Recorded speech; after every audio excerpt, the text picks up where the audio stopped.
Hello?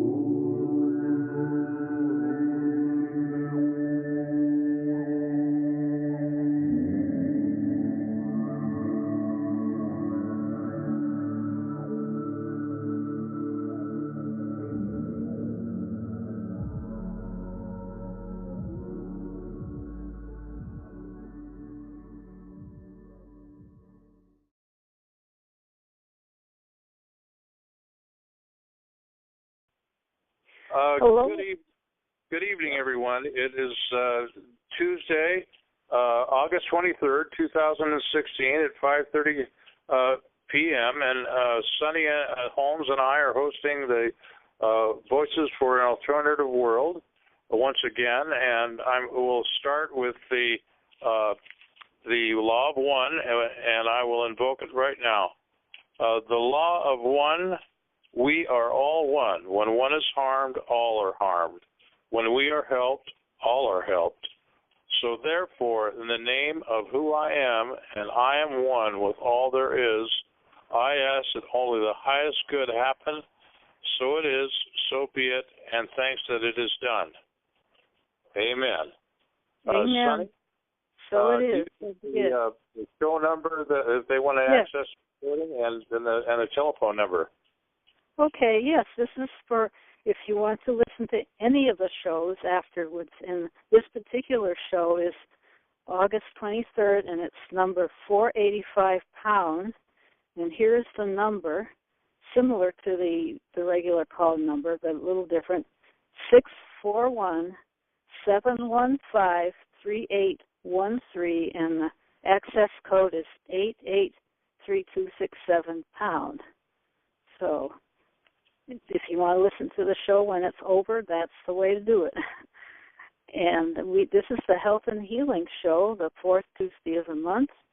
And as we know, that everything that we do is contributive to our health and healing, including our lifestyle, which is very important. And moving toward community, moving toward a healthier life on planet Earth here, and healthy Earth is a healthy human, so hopefully that's where we're going. That's our intention, to move in that direction. And I personally have gone through a few experiences in the last few days that relating to that, and always learning, always learning and growing. And I'm still a work in progress, as probably most of us are. But the health and healing topic is a strong one for me because of what I've been dealing with all my life.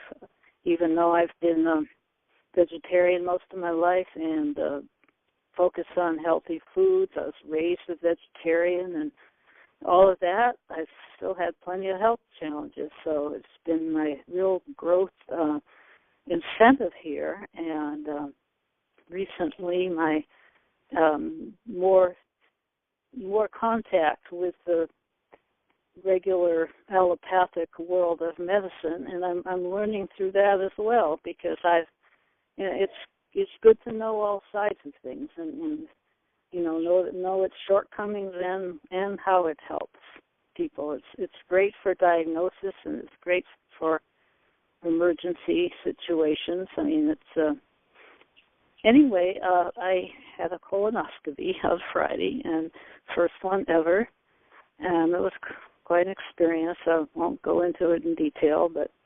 I'm not used to these kinds of drugs, and it really made my memory go away completely. I didn't remember a thing about it, but afterwards I certainly experienced a lot, and fortunately it was a good result. There was nothing malignant found. So that's my little mini report here, and I'm doing all right as far as my, take care of myself, but I need a little help once in a while. And I interviewed a provider today, a 20-year-old health home care provider, and it should be interesting. We all learn a lot from each other. She didn't believe I was 71. She thought I was more like 60 or something. And she seemed pretty mature for her age as well. So each person I work with, we all learn from each other, and it always seems to be meant to be, whatever whatever happens is meant to be. So this is all an unfoldment and a learning process for all of us, and we know the energies are strong right now. You know, we've been listening to Cynthia's astrological reports and everything else she shares, which is always very much welcome. And Chris was on Monday, and he, as usual, has had lots to tell us about. And right now, astrologically, Saturn is conjunct Mars at 10 degrees Sagittarius. Now, in my knowledge of astrology over the years, this could be a very challenging aspect. It's Mars actually is 10 degrees Sagittarius, which is real interesting, and Saturn is generally thought of as something that really is testing. You know, that really tests our limits, and sometimes it gets us more grounded. And Mars is also known as the masculine energy, the will energy. So those two combined are pretty powerful. So anyway, if someone else joined us, and who joined us, Dale, you want to carry on now and talk about some of the things? I had a couple of news flashes that really, kind of you take the vital signs of the world, and there was a breakthrough, a physiological breakthrough, and operations. There was a young man who had dual hand replacements. In other words, this little boy suffered from some flesh-eating bacteria, and he lost, when he was young, 2 years of age, he lost both feet and both hands. And they transplanted 2 hands, and they are functioning. And he's doing fantastic. And I just thought, it's amazing how what a greater understanding we have of the human body and how we can perform these miracles, and it's just it goes to the also the spiritual kind of component that you spoke about, Sonny, is that we're beginning to understand the unseen things that go on within our bodies, our thoughts, and our spirituality, that are a big component of health that really in modern Western medicine they haven't even scratched the surface. They're beginning to understand the effects of positive, loving thoughts have on our well-being, and how destructive the negative thoughts, the hate and anger and all these negative thoughts have on our body chemistry and our physical health. So that's exciting, and I have a couple of articles here that I subscribe to. One of them is very well, and they suggest alternate treatments for things.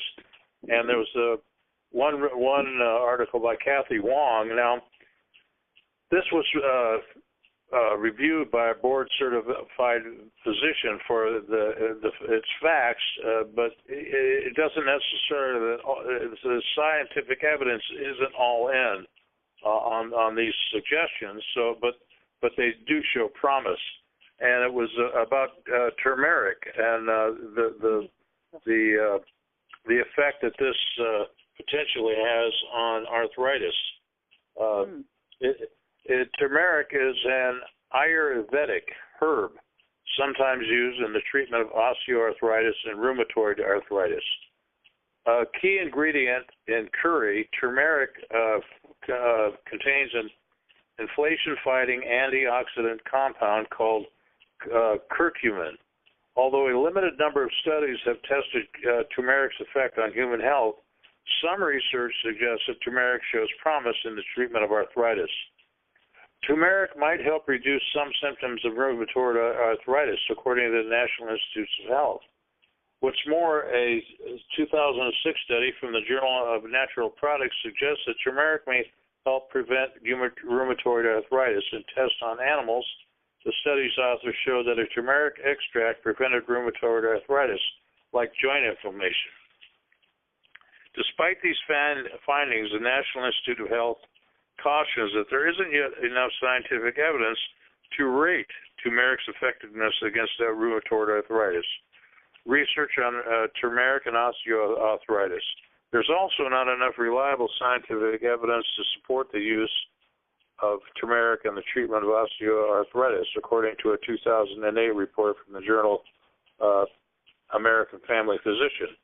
Sizing up the available research on dietary supplements and osteoarthritis, the report's authors note that turmeric's long-term effectiveness as an osteoarthritis treatment remains unknown. A few studies have suggested the use of turmeric containing herbal formulas in treatment of arthritis. Now osteoarthritis. Now here's another article that I just touched on, and it's called The Healthy Mind. Learn the right way and the wrong way to manage stress and negativity in your life. For instance, a 2004 study published in the Journal of Clinical Rheumatology found that a supplement containing turmeric, ashwagandha, boswellia, and ginger may help relieve symptoms of knee osteoarthritis. The study involved 90 patients, of whom it was assigned to receive the turmeric-containing supplement or a placebo for 32 weeks. By the study's end, those in the supplemental group showed greater improvement in pain and osteoarthritis symptoms compared to those in the placebo group. Due to the lack of supporting research, the National Center of Complementary and Complementary and Alternative Medicine advises against using turmeric supplements to prevent or treat any health condition, including osteoarthritis and rheumatoid arthritis. In addition, there's some evidence that turmeric supplements may aggravate gallbladder disease and or cause mild side effects such as indigestion. To boost your turmeric intake without using supplements, try cooking with curry powder. If you're considering the use of turmeric supplements in treatment of osteoarthritis, rheumatoid arthritis, or any other health problem, talk to your doctor before starting your supplement regimen. Self-treating and avoiding or delaying standard care can have serious consequences. So, unless what we're looking here is for definitive evidence that we can use it. This is just a suggestion that they may find a supplement that really is effective, and that as you grow old and you experience aches and pains of arthritis, these things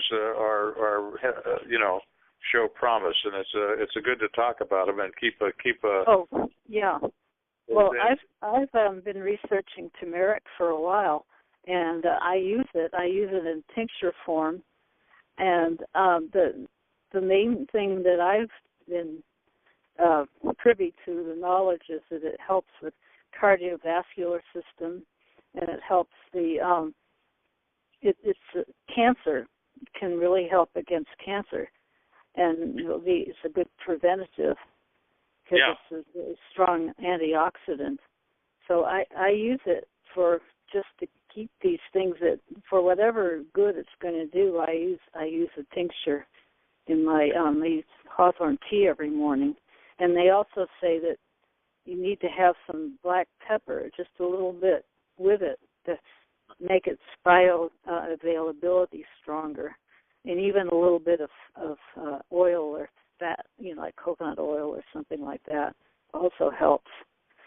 So this is what I know about turmeric. I've read lots of articles about it online and on the web, and I just feel it's a good thing to do. I mean, even just for preventative reasons. Yeah, there's a lot of discussion on arthritis pain and cancer defense, and as an antioxidant, and this is what I liked about Very Well website, because they don't give you there's a list of studies that have been done, and they give you all the clinical research, but they have a disclaimer, and this is really critical. The information obtained on the site is intended for educational purposes only, and is not a substitute for advice, diagnosis, or treatment by a licensed physician. It is not meant to cover all possible precautions, drug interactions, circumstances, or adverse effects.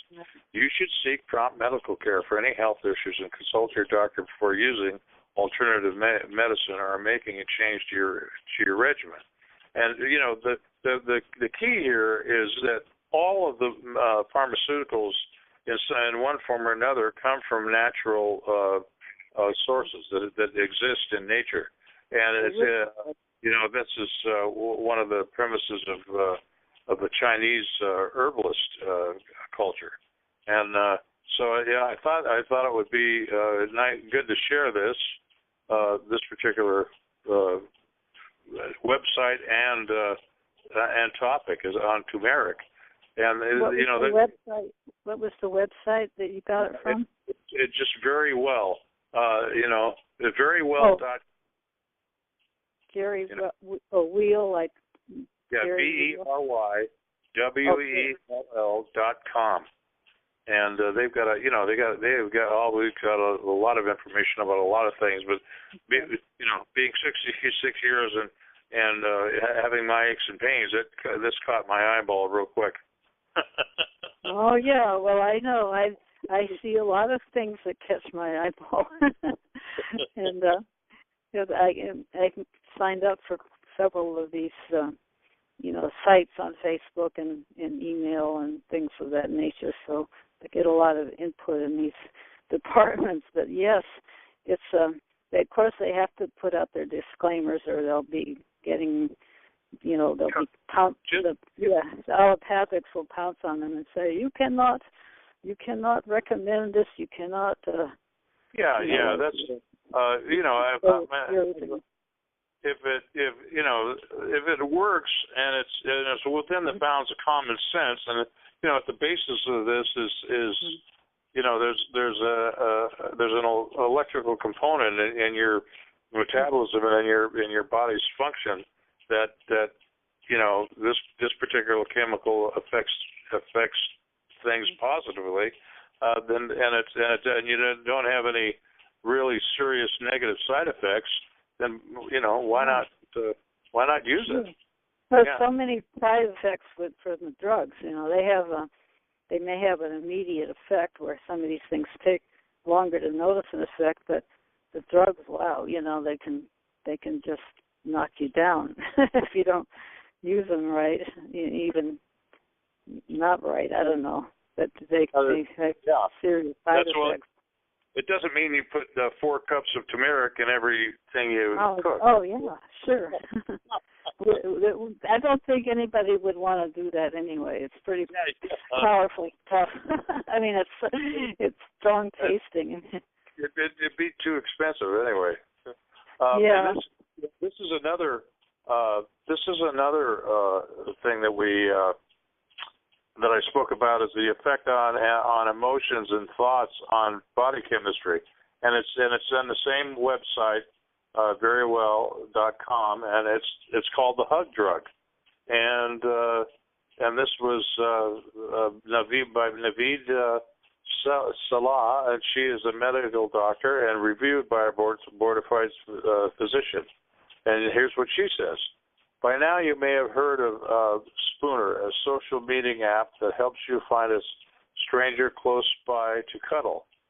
Now, it's actually a website that if you need a physical contact and you want to cuddle somebody, there's a cuddler out there that's willing to cuddle with you. Ostensibly, Spooner is an app for cuddling, not cuddling as a prelude to sex. After your cuddling section, you are then encouraged to rate the interaction on Spooner and report cuddling sessions that went south, a little too grabby perhaps. The mere creation of an app for random cuddling hints at an intrinsic human need for intimacy. Some research has been done. Here, let me move this up. Some research has been done on the science of hugging.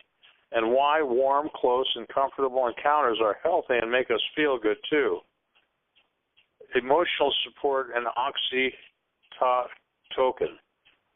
Positive emotional support involves a complex set of interrelated behaviors, including the following: body language, facial expressions, emotional quality of speech, listening and responding, hand-holding, hugs, and cuddling.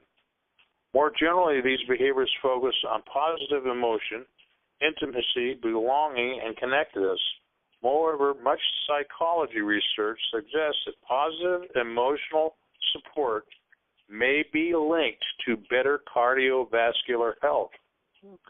And a biochemistry from a biochemistry perspective, scientists believe that positive emotional support may affect human physiology in part by the actions of a hormone called oxytocin. It would be oxytocin. It's not exin, it's tocin. Yeah.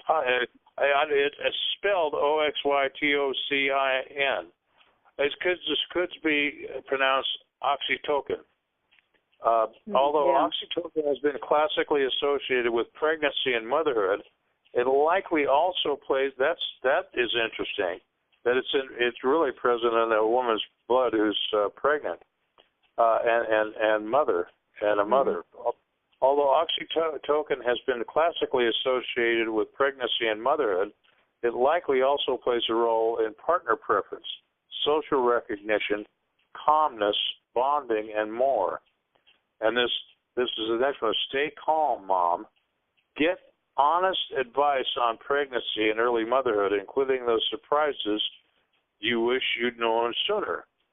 Specifically, after a response to stress, oxytocin is believed to inhibit sympathetic response and hypothalamic pituitary adrenal activity, all while boosting parasympathetic cardiac control. In other words, during prolonged periods of time, oxytocin may attenuate stress and confer some cardioprotective benefits.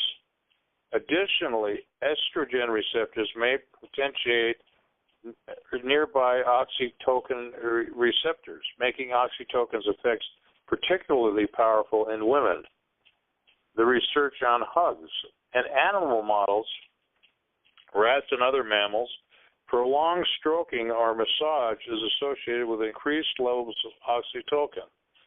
Of note, such hormone levels aren't immediate, but instead several days to develop.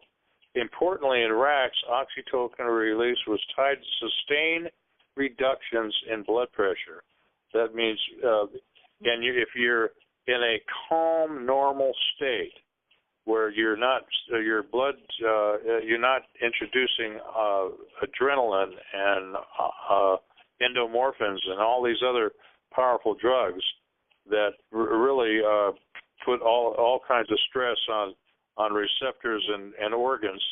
These, so being calm is really a critical component of good health, and being, not getting emotionally these emotional extremes, depression and excitement. So the people that you see are kind of just stay in a very calm state. They're probably adding to their longevity and health by scores. So this is an important, this is emotional intelligence. It's controlling your emotions and not flying off the handle, jumping to conclusions, going into fits of rage or emotional extremes one way or the other, either manic or depressive. Yeah, these observations got researchers thinking that warm contact or hugs among people may boost oxytocin levels too. In addition to testing blood levels of oxytocin, researchers can dissect rats in order to assay levels of their mRNA that codes for oxytocin.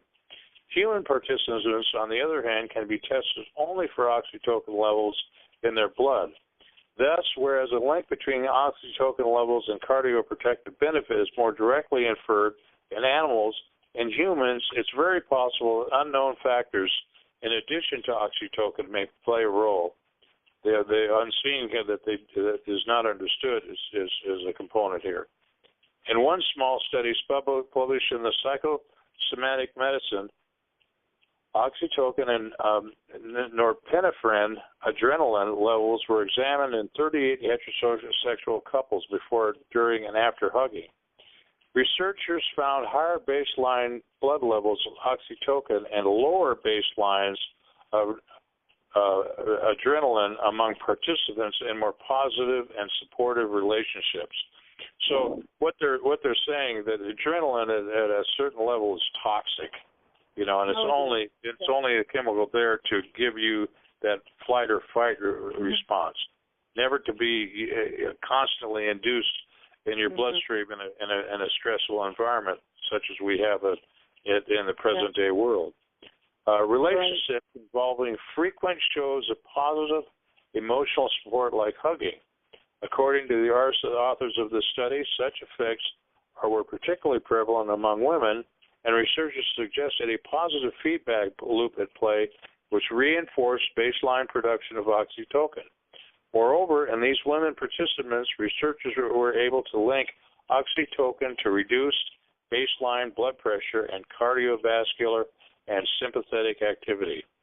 In a similar small study published in Biological Psychology, a different set of researchers examining oxytocin levels and blood pressure among premenopausal women before and after warm contacts or hugging with partners. These researchers also found that women involved in positive and supportive relationships, baseline oxytocin levels were higher and baseline blood pressure and heart rate readings were lower. Based on emerging research, it appears that hugging may decrease stress and benefits your heart health, especially if you're a woman. Granted, the studies that I cite are heavy on association, lower power, small sample sizes, and represent homogeneous samples, heterosexual couples. Nevertheless, from an intuitive perspective at least, we can all probably agree that hugging makes us feel good, and the prospect of result of physiological benefit is reasonable. So all that being said, I encourage you to cuddle, hug, and love your partner, wherever he or she may be. Furthermore, continue to cuddle and support your partner for years to come. Apparently, the benefits of warm contact take a little time to take hold, so if you have yet to do so, it's a good idea to immediately make hugging, cuddling, another shows a positive emotional support routine. And, so those of us, that don't have partners, you might try that app, that you can find somebody to cuddle with. And so, make that, I think that should become a part of our interaction with our fellow human beings is to develop more warm, good feeling physical contact. Yeah, as long as we know what it's about. It's not leading to sex necessarily. It's just a warm contact. Yeah. Now if I have a cat here, this is a cat. There you go, Sonny. Our little four-footed friends. Right. Absolutely. So he's my roommate. He's my partner. Yeah. So. Great, wonderful. Yeah.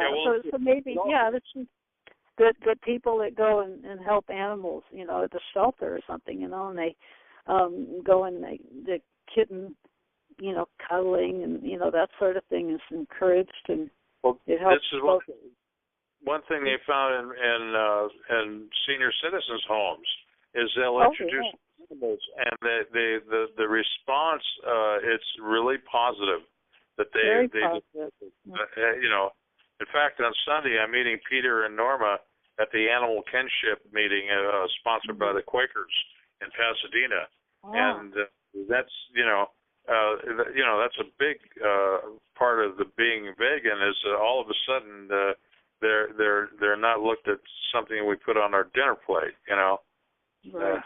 There's a go up and hug a sheep or a goat or a cow or something like that. Just look them in the eye and say hello. I recognize your beingness. Well, there was a cattle rancher, and his wife got so attached to the animals that she wouldn't allow him to slaughter them, and they actually became vegan. Yeah, I've heard of cattle ranchers that have turned around like that, occasionally. And they raise the cattle, but they free range. They're free to be cows without being worried about being led to the slaughter. And there was one cow she had that actually played with her with a ball. Oh. God, it was something to see, Sonny. So yeah, there's a lot we have to learn about our fellow inhabitants on planet Earth, and we're just beginning to get there. Well, even with the wild animals too, and people are so much they're afraid the wild animals are going to eat their if you have a garden, you don't want it to get eaten by deer, or if you have a cat, you don't want it to be eaten by a fox or a mountain lion or something, but we can talk to these animals, and kind of make contact with them, like look them in the eye and just talk to them and let them know that we're not, we don't want to be enemies, we just want to all coexist here, and they're all our friends. Yeah, they're our friends. Growing up as a kid, and I spent a lot of time in the woods by myself, and those big bull moose, I would look at them and they would look at me, and it was like, oh, okay, you're another creature on the earth, and the bears, for the most part, if you just didn't walk up on them and startle them, the animals, they don't look at us as we're not part of the food chain, and they really, unless you go out of your way you rub yourself in hamburger or something and become part of their food chain. They just, I never ever had a problem with a wild animal. Now, one that was sick or injured or had been wounded, well, that's another matter, because or when you're around a mother with cubs, there's really unpredictable behavior. But for the most part, they just live in their own world. And there was a story of a killer whale up near British Columbia, and it actually became friends of the community. And there was the indigenous tribe. There was a big war because they wanted to put it in SeaWorld, and that didn't work, and they wanted to put it back in the ocean and put it back with its family. They knew where the pod was that the killer whale belonged to, but then there's always the risk of when you try to do that, and it's happened before, the pod doesn't accept the whale anymore. They end up killing it.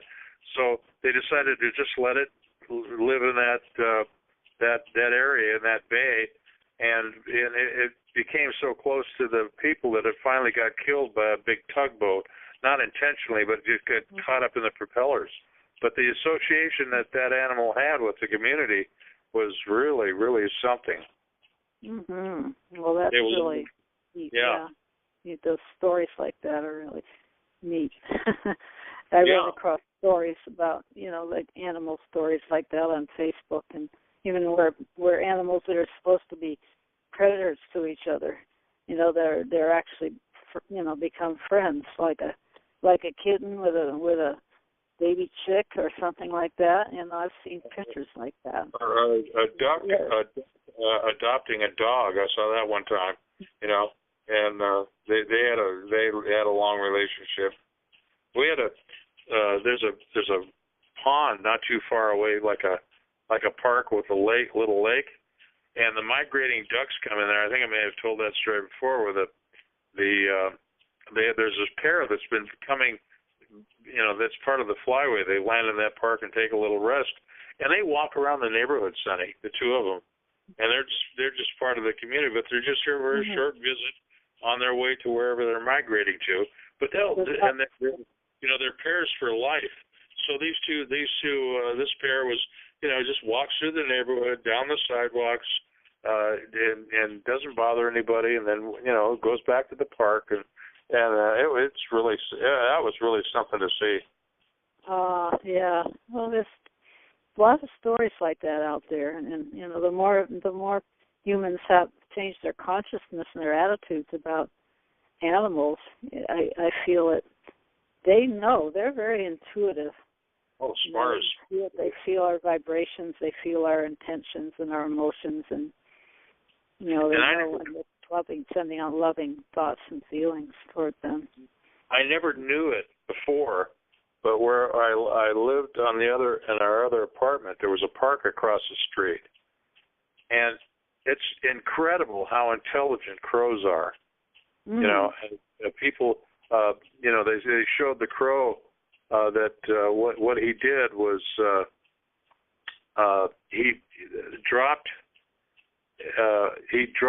kept dropping rocks in this container of water to get the water to rise up where he could drink it. Oh wow! Yeah. So it's like the monkey using a tool. You know, that's one of the indicators of animal intelligence. And he was sick. Yeah, that's true. And he used to come on. Yeah. I was just going to say, I've read somewhere, and I believe it's true, that they're evolving. They're, you know, just like we humans are evolving spiritually, they are too. I mean, they're absolutely. The animal kingdom and even the plant kingdom and all of nature on Earth is moving up in vibration. So we may see one day when there will be, you know, I mean, we've got carnivorous animals on the planet right now that, you know, but there may come a time when they won't be carnivorous anymore, and they'll have other things they can eat, hopefully. But I think that the animals of prey, I think if there's enough grazing animals that just die a natural death, that there's plenty for them to eat, you know. Right, like the vultures, they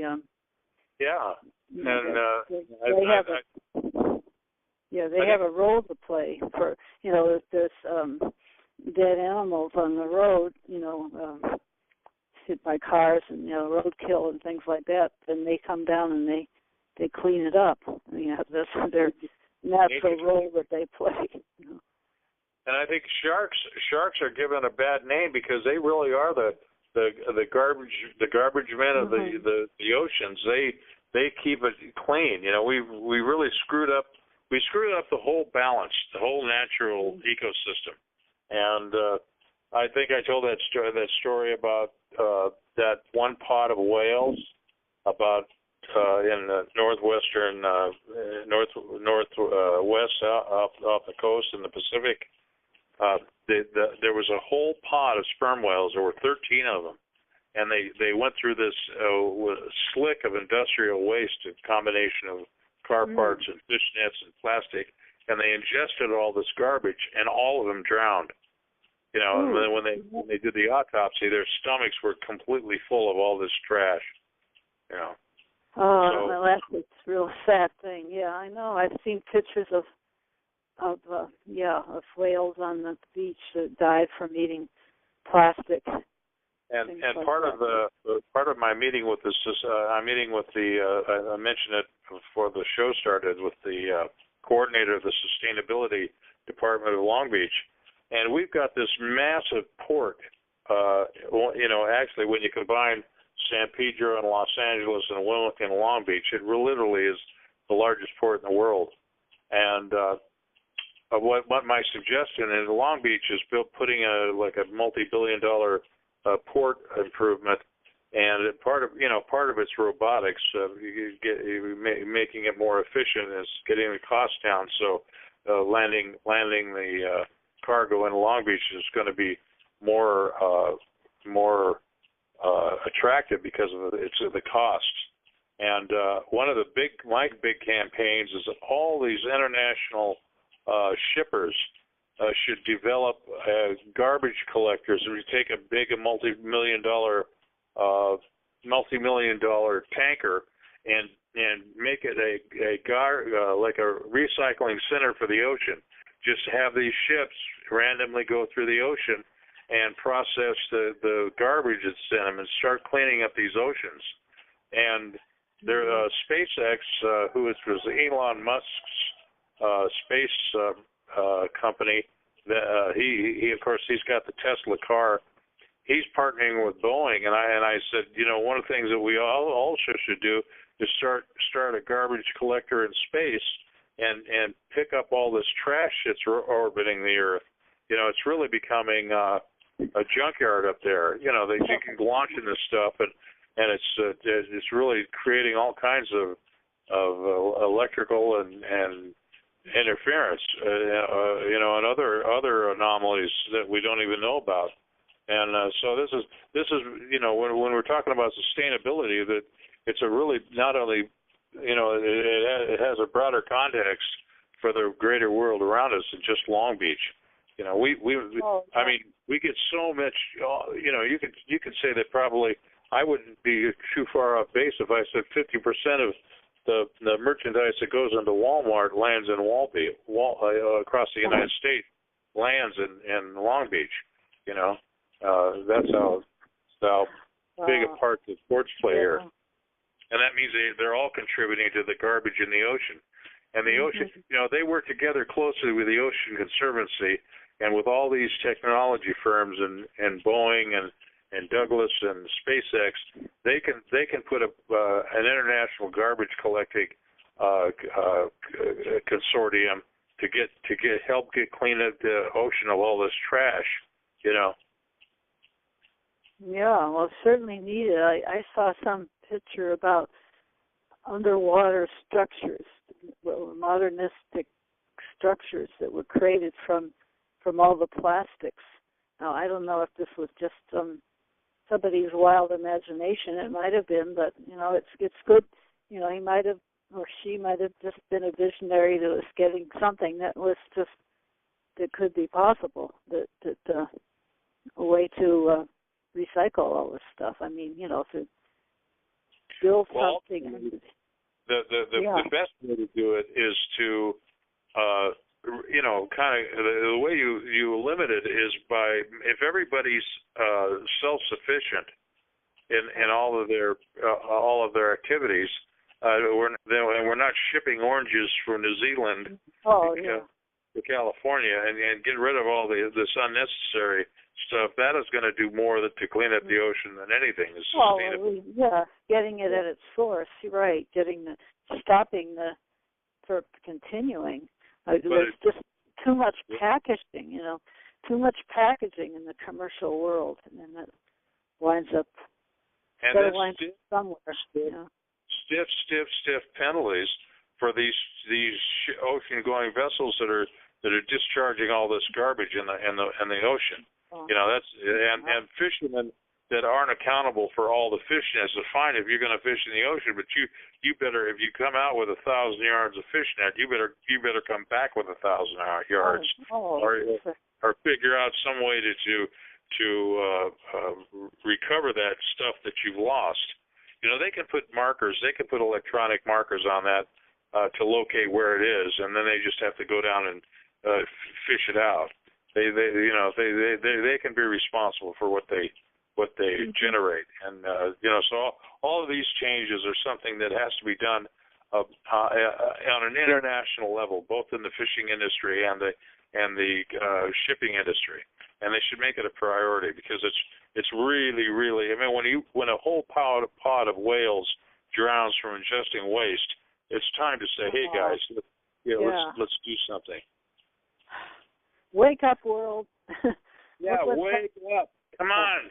Yeah, I was thinking to myself, if we were a football team, okay, if you talk about the whole planet working together, we would be one sorry, bunch of players. We're not doing anything together to win. And the winning thing is to have everything flourish. That's the thing. It goes back to the whole oneness thing. I mean, it's like everything is. It's like the cells in our body. They aren't all separate. They all work together and with the organs and everything. So, such as life on Earth. all creatures and all the plants and everything else. There's a natural balance that was created by our supreme intelligent creator, where it all just fits together. But then humans, with their egos and their greed, they just want to, they want to grab it all and change everything and look at nature as an enemy to be subdued and all these things. So it's just one of the imbalanced situation here. One of the things I want to discuss with the problem of where we are in civilization is we've entombed ourselves and encapsulated and entrenched ourselves in this immobile, frozen state where we've declared ourselves a supremacy, and we have rule of law and entitlement and possession enforced and governed by deadly force, and the deadly force is exercised on a police level in the neighborhoods and internationally in our military. And the thing of it is, we're attached. It's like, or we're rooted, deep rooted in this gestalt of it's really nothingness, because if you look at where we need to be in nature, are you familiar with the starlings and the way they flock? It's this chaotic randomness, but what it is. It's the flock of starlings is of one mind, but every bird is going in a different direction, and so there's this chaotic randomness in their pattern, but they're all together and in motion and free. And if you were going to describe where we have to be, we have to go from this entrenched, stationary position of intransience to a elastic movement, free, that we're all moving freely, independently, but together at the same time, and so so what we have to get is elasticity. If I was going to say, you take the fires in California and the floods in Louisiana. If we had built that excess capacity like nature does, the nature keeps growing forests, whether the trees are inhabited or not. They just grow forests. Well, we should be growing communities. So if this random chaos uproots us, and as they say, the victims of these things say everything was taken away from me. Well, that's not the case. It never belonged to you in the first place. What we don't have that nature has is that nature keeps growing trees. So if something comes along and burns trees down, we just fly to another tree in another forest. Well, that's what the birds do. That's what nature does. They don't own the trees. They don't say, that is my tree. You guys keep away. Exactly, and here's the thing: when we should keep building surplus value, because we don't know when an event is going to throw 80,000 people out of their homes in California, or 60,000 people out of their homes in Louisiana. So we could just say, okay, just hop on one of Elon Musk's hyperloops, and 300 miles, we've got another community all set. It's fine. It's got the food production and energy and everything you need. Just move in, pick a spot that pick a tree that you like or a home that you like, and move in there.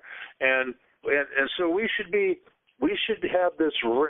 If the universe is random chaos, then we should be free to be random with it. Depending on what happens, without a hiccup. And we've got ourselves entrenched in these false beliefs, and we got these borders set up and these armies and nations, and you can't say hello without, a bird doesn't fly in a tree and say, where's the tree manager? I need to put in an application and see if I can qualify to build it. Bureaucracy is such a sham. And it's basically an inherent ignorance of ourselves and our surroundings and who we are and what we are and where we're going and why. And this vehicle, from feudalism to monarchies to republics, this next vehicle, this fraternity where our sole value is the value of life, and everything that's created in the universe is for us to use intelligently for each other's benefit. That's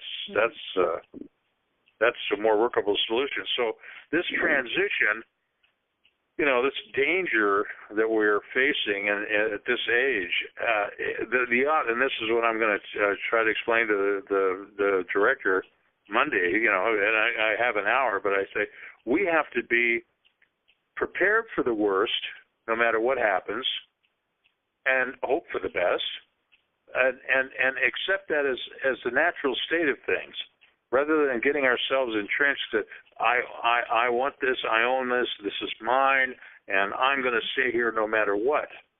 So what do? They're going to rebuild the same houses they had right in a floodplain, and if there's another weather anomaly, we'll have to do it again. Mm-hmm. And with the loss of life and the breaking up of families and all the trauma, and so we're not in tune with the universe around us. That's fundamentally the issue,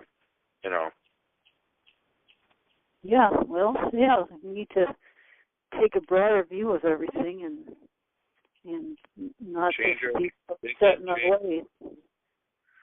And build that build that alternative world, build that model. Mm-hmm. And so my thinking is, Sonny, if we can get just Long Beach to be an example for the rest of the world, then the danger is not horrific. They say, well, that's the way to do things. And say, okay, well, Long Beach, let's help everybody else do this. I'm trying to get this thing on a larger scale, with the ability to use a greater amount of resource, so we have a more positive outcome. Well, that's really something that is it the city council or the county council that's meeting to talk about these? It's a city of Long Beach. The city of Long Beach is really unique because they have their own port, they have their own airport, they have they have a massive.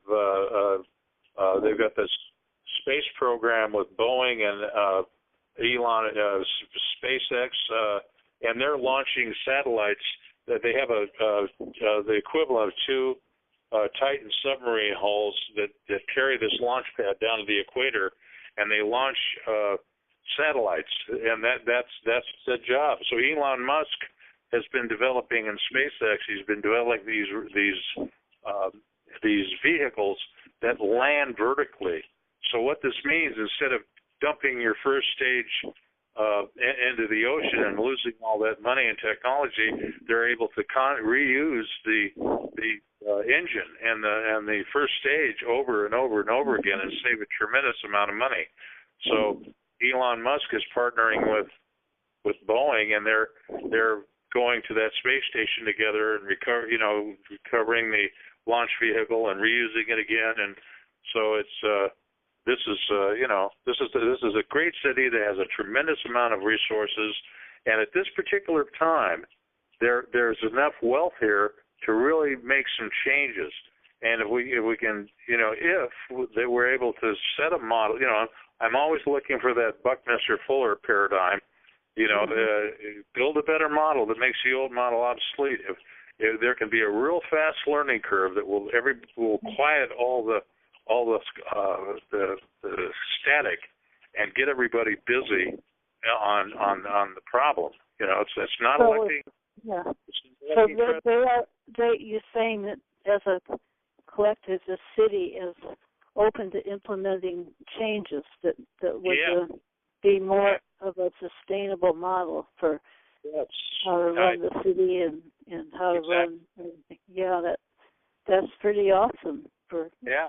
Well, see, and that I want to call everybody's attention to the article by once again David Ignatius, and you can Google it. David Ignatius in the Washington. That's Ignatius. David Ignatius, and you can Google the Washington Post article dated August 11th. 2016, and the title of the article is "Robots and the Loss of Jobs." You know, because there's no solution to this. This is just going to take 60% of the jobs that exist are not going to exist, and will continue to not exist. And there's another little thing that happened. Uber, as we speak, is initiating driverless transportation, driverless cars. I heard about that. I didn't hear it was so Uber. So you can take all of the cab drivers' jobs in the world and toss them right out the window, because you'll go in and you'll have voice recognition. You just give them an address, and this machine will take you where you want to go.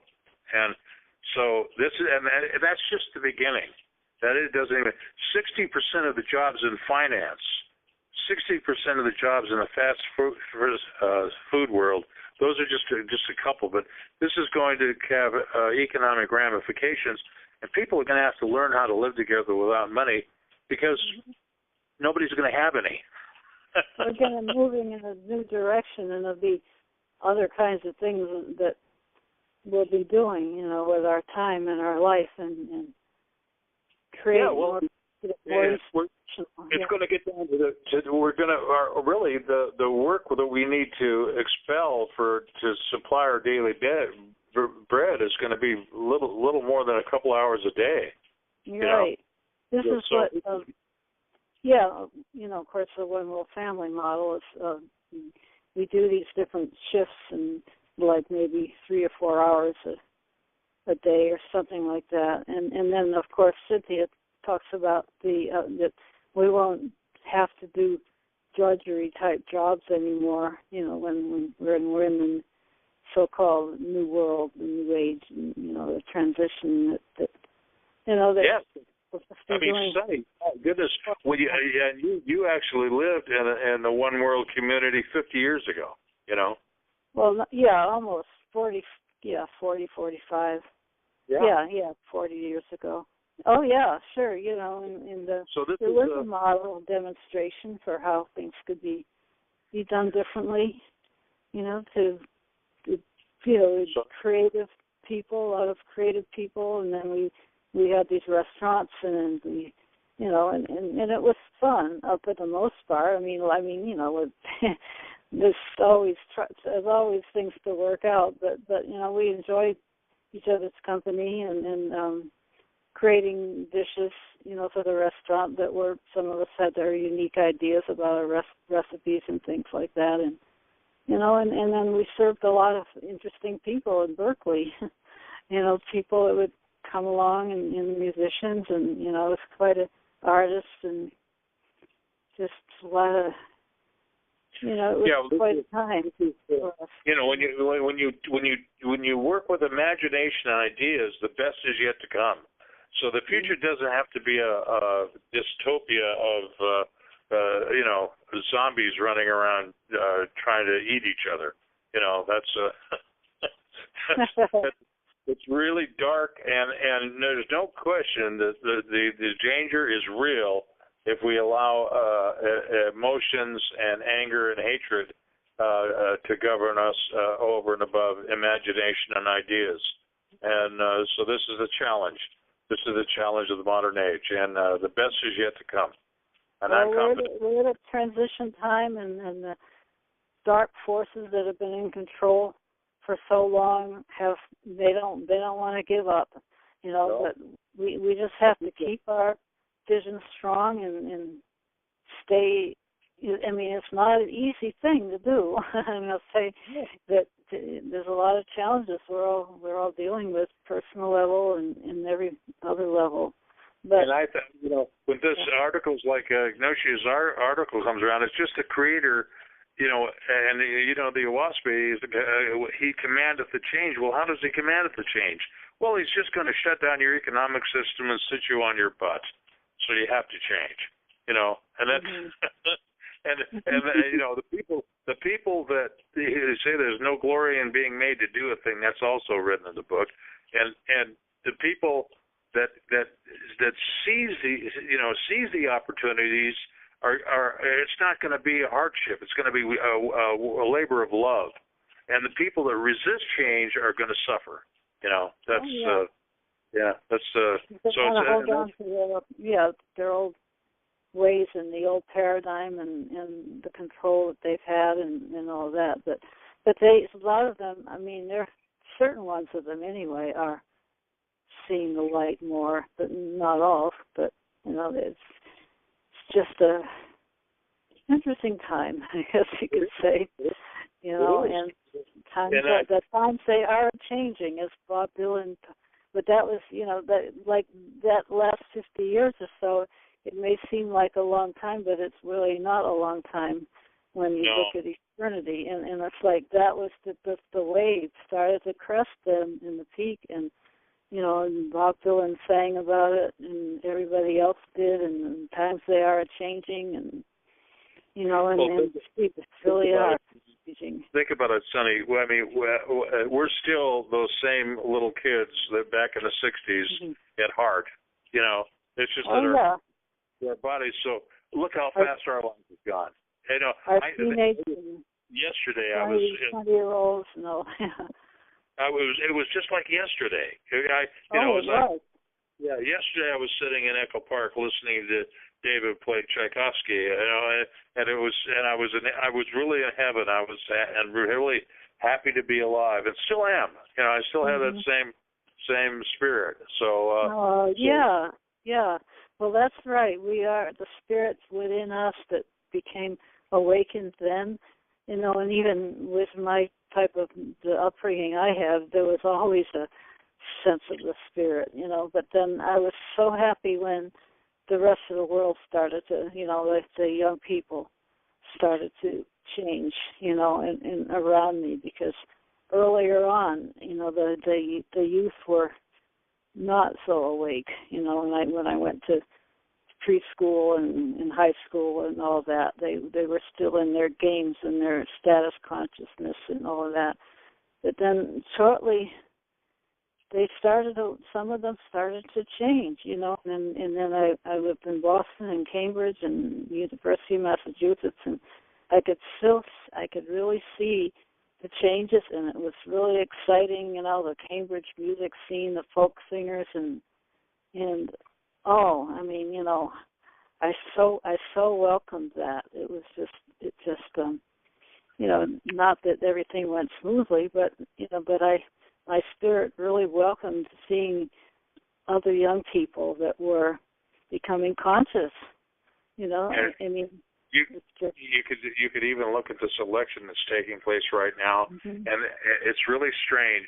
But as soon as Trump appeared and really got into the really dark place, all of a sudden the Republican Party and the Democratic Party started to come together with their core values, and say, and say, no, this we can't let this guy be president, and I just saying, well, in contradiction to Germany, where the evil prevailed and the lunatic got in the driver's seat and took them to hell, we're faced with, there's more light now, Yes, there is more light here, and we're able to say, well, no, we're not going to go there, and that experience, we lived through that experience, and that was an imbecility of spirit where people didn't have the ability to think because they were traumatized. Well, we've been traumatized, it's true, but we haven't lost our ability to think. Our spirits is still intact, then when we can differentiate and think, then know the difference between right and wrong, you know. Yeah, right. I mean, that time was just imprinted itself so strongly on the collective psyches that most of us say we just don't want that to happen ever again. Yes, you know, never but, like the atom bomb, same thing. Yeah. Well, fortunately, so far, there hasn't been anything that bombs have not been dropped. You know, even though there's been an arms race that you know there's been that going on, but they haven't used except for testing. I'm gonna have a report next Tuesday on the outcome of my meeting, and hopefully they'll say I'll get after I'm done. I'm not going to spend a lot of time, but I'm going to spend enough time to get the idea across. And hopefully the response I get is, Dale, we really have to develop more meetings. I'll let everybody know, and we'll get together in a group and cobble this thing out, because we absolutely positively have to do something. See, I'm got a kindred spirits in the sense that they're not just sitting down and doing nothing. You know, they are activating. Yeah. So we'll see what happens. Well, we saw the wonderful community here in Nevada County, and there was a woman in the Nevada City Council that really speaks her mind, and so a lot of people didn't like that. But yet, you know, there's still very progressive people up here, and she was very much supported by the majority of people in the Nevada City as she grew up here, and she spoke out about the police violence with the blacks and all that, and the police community thought she was really down on all police, which she wasn't, just certain ones that carried out those kinds of shootings. It's a very small adjustment in the calculus, and it's just you have not figure out a way to take the suspects into custody without deadly force. That's it. You could there's got to be a way to do this, and you know, oddly enough, and I'm going to use the negative example to show the way.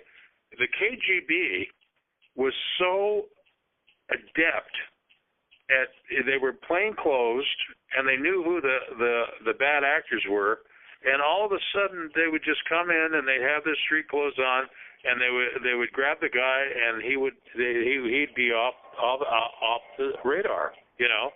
And granted, good people as well as bad were taken into custody, but the point of it was done with little fanfare, not bells and whistles and sirens and machine guns and an invasion force. You know, I mean, it's beginning. The police departments are beginning to look like military tactical units. You know, and it doesn't have to be that way. It can be very subtle. Yeah. I know. There's bad police and good police, and I mean, you know, as far as how they operate and all, you know, in the departments in general, and certainly they, you know, because that could be a big topic to get into, but I really felt that, you know, this controversy here locally, just, you know, I mean, we're a pretty tight-knit community in a lot of ways, and people were just, you know, there were the two factions there that were speaking up, and us three progressives, like most of us, we understood where she was coming from, you know, and we knew that she wasn't just down on all cops, or, you know, our local cops especially. But it's so I mean, we're all in process here. We're all in learning and growing. We're still in a world of polemics. You take in Texas, you know, there's a really dark spot. They're letting students carry weapons to class now. So you know, there's we got a ways to go and a lot of work to do. So we'll see if we can make any headway in Long Beach.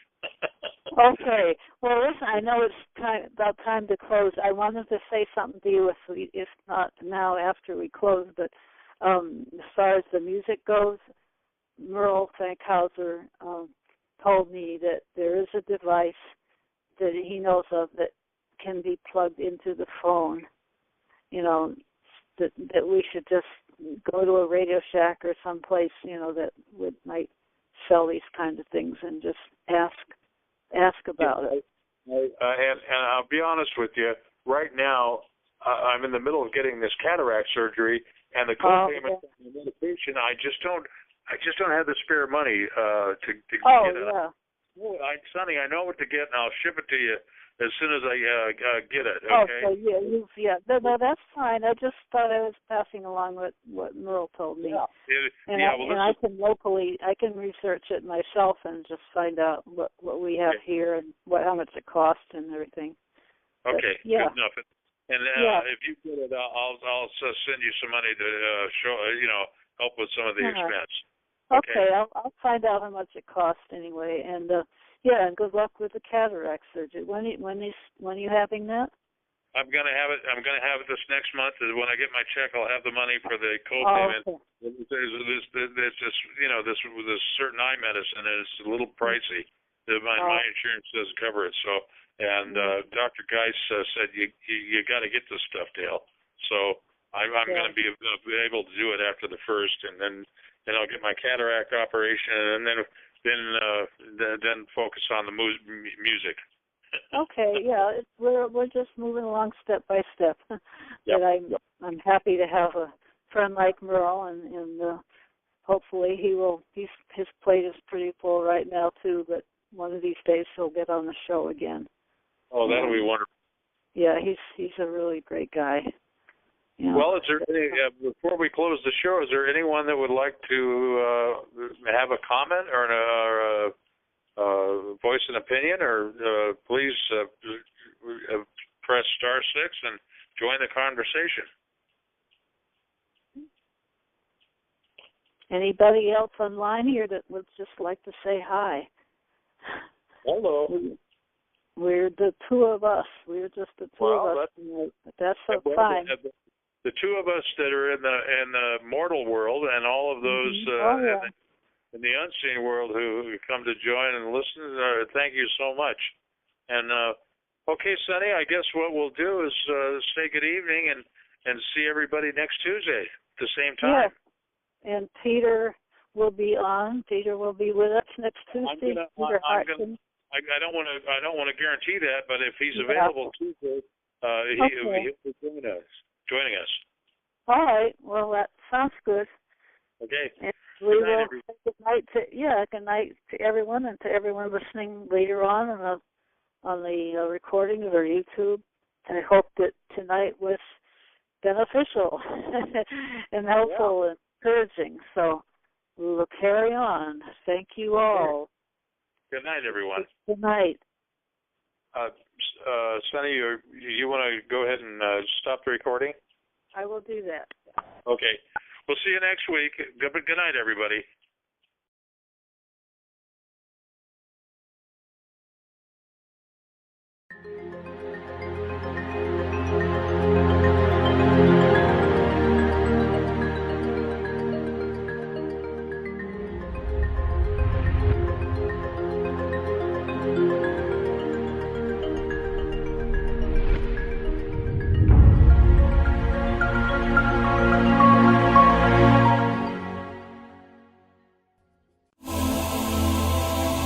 Are you looking for healing or a change in your life to help you enjoy it more fully? You might benefit from a galactic energy reading and clearing from Chris Jacobs. Chris will work with you on a soul level to clear unseen negative influences, implants, programs, contracts, and energetic blocks. Chris Jacobs is a gifted energy healer. Contact him today at ChristopherStephenJacobs@gmail.com.